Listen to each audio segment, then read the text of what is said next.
Use the distributive property to find each product. Use a generic area model to organize your work if needed.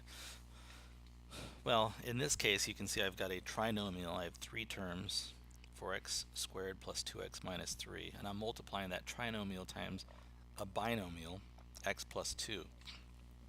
So I think an area model would be pretty helpful here. So I'm going to go ahead and sketch.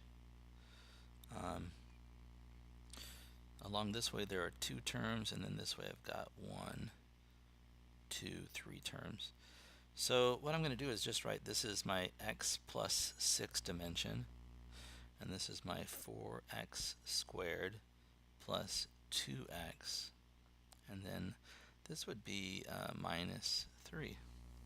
So what I'm going to do now is find the area of each individual rectangle, and then I'm going to combine those if I can to get my final answer. So for example, in this first box, I'm going to begin here by multiplying 4x squared times x. So that's 4x squared times x. And when I multiply that, I end up getting 4xx, or 4x to the third power. You can see there's a 4 and then there's 3 factors of x. X times x is x squared times another x. Below that, in order to find this area, I'm going to multiply the 6 with the 4x squared. So I only have 2 factors of x in my answer. So my answer is an x squared, and the other part of my answer is the 24. 6 times 4 is 24. So this is 24x squared. So I don't think I need to highlight all those for the remaining ones. This box in the top is an x times a 2x, which would be 2x squared. Below that I have 6 times 2x, which would be 12x. In the top box on the right, I've got a negative 3 times x, which is negative 3x. And then finally below that I have 6 times negative 3, which is negative 18.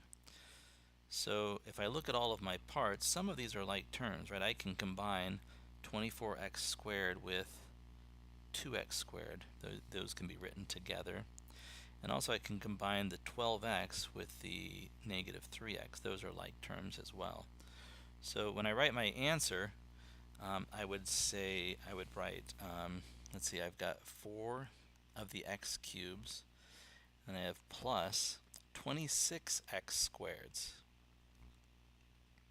That's my 24x squareds plus 2 more of them.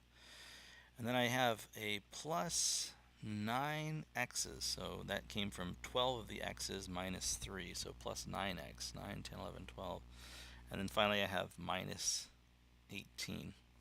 So this is the product of 4x squared plus 2x minus 3 times x plus 6. Right? This is what this equals if I do that multiplication.